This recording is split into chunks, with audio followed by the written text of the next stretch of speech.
नमस्कार, मैं डॉक्टर चंद्र प्रकाश घारू। हम डिस्कस करने जा रहे हैं BSc part third organic chemistry unit 4 nucleic acid. हमने अमीनो एसिड पढ़े, हमने पॉलीपेप्टाइड पढ़ा, प्रोटीन को डिस्कस किया और आज हम डिस्कस करने जा रहे हैं न्यूक्लिक एसिड, न्यूक्लिक अम्ल। कोशिका के केंद्र में उपस्थित जैव अणु न्यूक्लिक अम्ल कहलाते हैं। कोशिका के केंद्रक में उपस्थित जो आनुवांशिक तत्व है, जो जैव अणु है, उनको हम क्या कहते हैं? न्यूक्लिक एसिड कैसे कहते हैं। जैसे डीएनए आनुवांशिक पदार्थ के रूप में कोशिका के केंद्र में पाया जाता है। कोशिका के कोशिका द्रव्य साइटोप्लाज्म में आरएनए पाया जाता है। आरएनए विभिन्न प्रकार की प्रोटीनों के निर्माण हेतु महत्वपूर्ण है। इस प्रकार दो प्रकार के न्यूक्लिक अम्ल होते हैं। 2 type of nucleic acids are there. First is DNA deoxy ribo nucleic acid and RNA ribo nucleic acid. Deoxy ribo nucleic acid and ribo nucleic acid. तो यहाँ पे जो ऑक्सी लिखा हुआ है that is wrong. Ribo nucleic acid and deoxy ribo nucleic acid. तो आगे हम डिस्कस करेंगे न्यूक्लिक अम्ल का संगठन, कंपोजिशन ऑफ न्यूक्लिक एसिड। हम हाइड्रोलिसिस करते हैं, हम न्यूक्लिक एसिड का जब हाइड्रोलिसिस करते हैं न्यूक्लियोटाइड बनता है। फर्दर हाइड्रोलिसिस जब आप करते हो तो उस कंडीशन के अंदर आपको न्यूक्लियोसाइड और फॉस्फोरिक एसिड प्राप्त होता है। फर्दर हाइड्रोलिसिस करते हो तो नाइट्रोजनी क्षार और शर्करा प्राप्त होती है।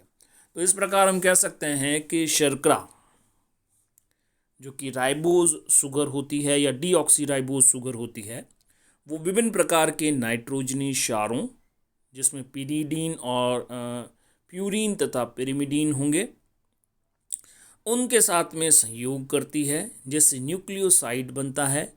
न्यूक्लियोसाइड फॉस्फोरिक एसिड के साथ में अटैच होता है जिससे न्यूक्लियोटाइड बनता है। Nucleotides are like polypeptide. जिस तरह से पॉलीपेप्टाइड के संगठन से, उसके कॉम्पोजिशन से डिफरेंट टाइप ऑफ प्रोटीन का फॉर्मेशन होता है, उसी प्रकार से हम देखते हैं कि न्यूक्लियोटाइड जो है वो परस्पर संयोग कर न्यूक्लिक अम्लों का निर्माण करता है, जैसे डीएनए और आरएनए कहते हैं। जिस तरह प्रोटीन के विभिन्न स्तर होते हैं, उसमें भी यहाँ पर भी विभिन्न प्रकार के संयोग द्वारा डीएनए और आरएनए का निर्माण होता है। न्यूक्लिक अम्ल न्यूक्लियोटाइडों के बहुलक होते हैं। प्रत्येक न्यूक्लियोटाइड न्यूक्लियोसाइड तथा फॉस्फोरिक अम्ल के संगठन से प्राप्त होता है। न्यूक्लियोसाइड में नाइट्रोजनी क्षार तथा शर्करा उपस्थित होते हैं। न्यूक्लियोटाइड को निम्न प्रकार से दर्शाया जा सकता है। क्या है? शर्करा नाइट्रोजनी क्षार के साथ में अटैच होती है, न्यूक्लियोसाइड बनता है, और न्यूक्लियोसाइड का फॉस्फेट एस्टर जो कि फॉस्फोरिक अम्ल के साथ जुड़ने से बनता है वो न्यूक्लियोटाइड कहलाता है। और न्यूक्लियोटाइड परस्पर जुड़कर विभिन्न प्रकार की न्यूक्लिक अम्लों का निर्माण करते हैं, यानी कि डीएनए अथवा आरएनए का निर्माण करते हैं। अब ये आरएनए भी विभिन्न प्रकार के होते हैं और डीएनए के अंदर जो डिफरेंट सहयोग है उस तरह से आनुवांशिक सूचना जो प्राप्त होती है वो भी विभिन्न प्रकार की आनुवांशिक सूचनाएं जो है वो डीएनए द्वारा प्रदान की जाती है। न्यूक्लिक अम्ल के अवयव कौन कौन से पार्ट है न्यूक्लिक एसिड के, न्यूक्लिक अम्लों के? तो उसमें अपन देखते हैं कि 3 मुख्य अवयव है। एक तो फॉस्फोरिक अम्ल, दूसरा है शर्करा और तीसरा है विषम चक्रीय नाइट्रोजनी क्षार। नाइट्रोजनस बेस जो होते हैं वो प्रेजेंट होते हैं, शुगर प्रेजेंट होती है जो कि मेनली राइबोज और डीऑक्सी राइबोज होती है, और फॉस्फोरिक अम्ल। तो यहाँ पे मेजर रोल, जो इम्पोर्टेंट रोल जो प्ले करता है दैट इज नाइट्रोजनी बेस, नाइट्रोजनस बेस, नाइट्रोजनी क्षार। ये नाइट्रोजनी क्षार कौन से होंगे उसके आधार पर आरएनए बनेगा अथवा डीएनए का निर्माण होगा। इसी तरह से जो शर्करा है it is also very important. 2 types of sugars are there. Sugar कौन कौन सी है? Ribose and deoxyribose. Ribose शर्करा प्रेजेंट है आरएनए में केवल। डीऑक्सी राइबोज शुगर कहाँ प्रेजेंट है? डीएनए में। इसी शुगर के आधार पर deoxyribonucleic acid and ribonucleic acid नाम पड़ा है। तो it is very important part. Sugar is there, nitrogenous bases are there, and phosphoric acid is there to form phosphate ester, or we can say phosphate ester of nucleoside.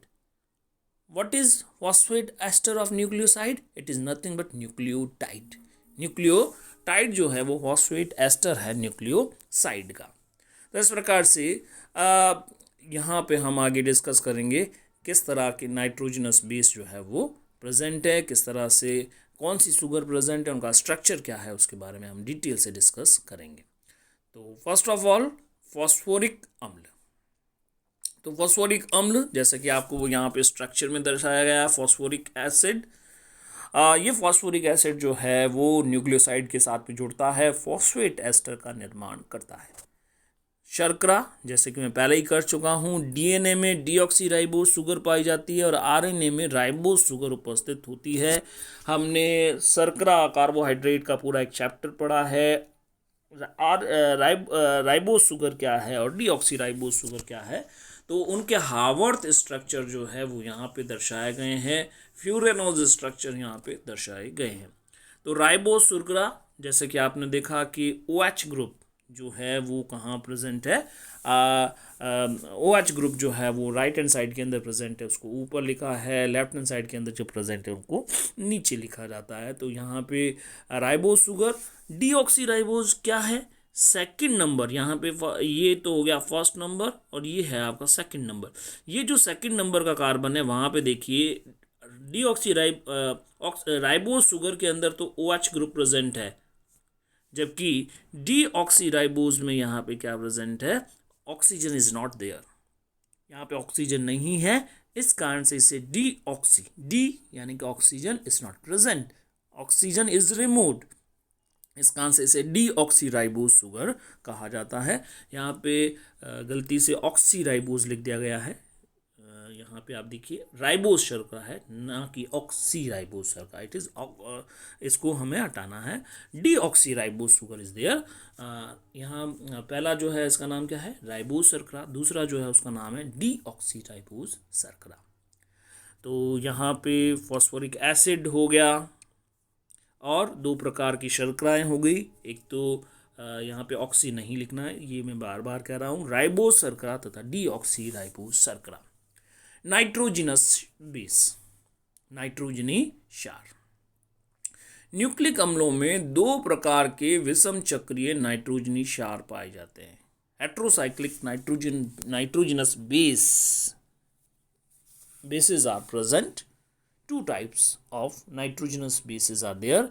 First is purine and second is pyrimidine. What is purine and pyrimidine? Pyrimidine, as you can see here, this basic structure is there. This structure is pyrimidine. If imidazole ring is attached with pyrimidine ring, then it is termed as this fused bicyclic compound will be regarded as purine. Pyrimidine mono heterocyclic compound है, mono heterocyclic compound and dicyclic heterocyclic compound is purine. pyrimidine ring के साथ में imidazole ring attach होती है तो उसे हम क्या कहते हैं, प्यूरिन। pyrimidine एकल चक्रीय वलय है जबकि प्यूरिन संघनित फ्यूज्ड रिंग स्ट्रक्चर है जिसमें pyrimidine के साथ में इमिडाजोल वलय जुड़ी होती है, as we have already discussed. Purine में नाइट्रोजनी क्षार दो प्रकार के नाइट्रोजनी क्षार होते हैं, एक तो एडेनिन में क्या होगा, यहाँ पे जो नंबरिंग कर रखी है, नंबरिंग में देखिए 6 नंबर के कार्बन के साथ में क्या जुड़ा है, NH2 ग्रुप जुड़ा है। 6 नंबर के कार्बन के साथ में NH2 ग्रुप यदि जुड़ा होता है कहाँ पर, प्यूरिन रिंग पर, तो उसे हम क्या कहते हैं, एडेनिन कहा जाता है, इट इज कॉल्ड एडेनिन। तो It is clear, it is adenine. Whereas 6 number का carbon NH2 group is attached. Second is guanine. Adenine तथा ग्वानिन दो प्यूरिन्स हैं. इसमें क्या है, इसमें 6 नंबर का कार्बन कार्बोनिल कार्बन है, जबकि आप देखेंगे कि जो सेकंड नंबर का कार्बन है वहाँ पर NH2 ग्रुप अटैच्ड है. NH2 group is present on second number of carbon. Make clear it in your mind that there is no substituent on imidazole ring. Substituents are only present on pyrimidine ring. Imidazole ring is attached as it is, but without having any substituent. कोई substituent imidazole ring के ऊपर present नहीं है. Next we are going to discuss pyrimidines. What is pyrimidines? Monoheterocyclic compound. Monocyclic compound or heterocyclic compound that is present in nucleic acids as nitrogenous base. It is called pyrimidine. In pyrimidine, you can see that first is uracil. 3 types of pyrimidines. First is uracil. You can see here. This is uracil. Second and 6 number carbon. Second and 6 number carbon are carbonyl carbon. Second and 6 number carbon are carbonyl carbon in pyrimidine ring.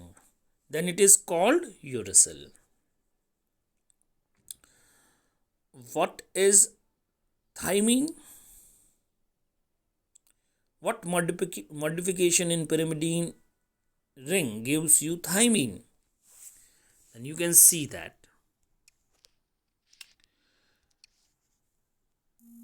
here also carbon number 6 and carbon number 2 are carbonyl carbon.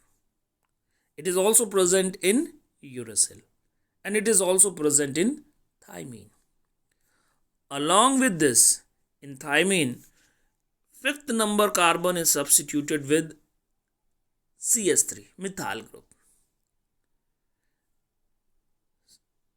5th number carbon is substituted with methyl group. 6th is carbonyl carbon. 2nd is carbonyl carbon. Then it is termed as thymine. What about cytosine? In cytosine, you can see. In cytosine, 2nd number carbon is carbonyl carbon. But at 6th number carbon, NH2 group is substituted. Amino group is substituted. Then it is called, the pyrimidine is termed as cytosine. So 3 types of pyrimidines are there: thymine, uracil, thymine and cytosine. What are the structural feature of these pyrimidine?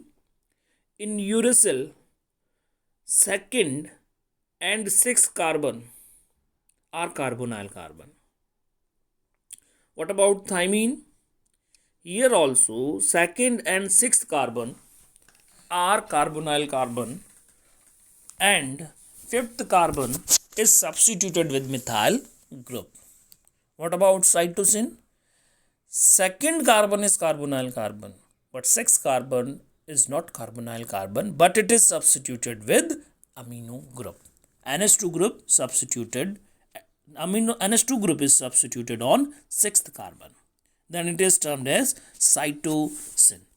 Thus, in this way, we can say, we can summarize that adenine, 2 types of purines, that is adenine and guanine, 3 types of pyrimidine, that are uracil, thymine and cytosine. These attach with, first interaction of these nitrogenous base will be with sugar, and this will gives you nucleoside. इससे क्या प्राप्त होगा? Nucleoside प्राप्त होगा। When this nucleoside combine with phosphoric acid to give phosphate ester of nucleoside, ये nucleoside अब किसके साथ इंटरैक्ट करेंगे? फॉस्फोरिक अम्ल के साथ इंटरैक्ट करेंगे। क्या बनेगा?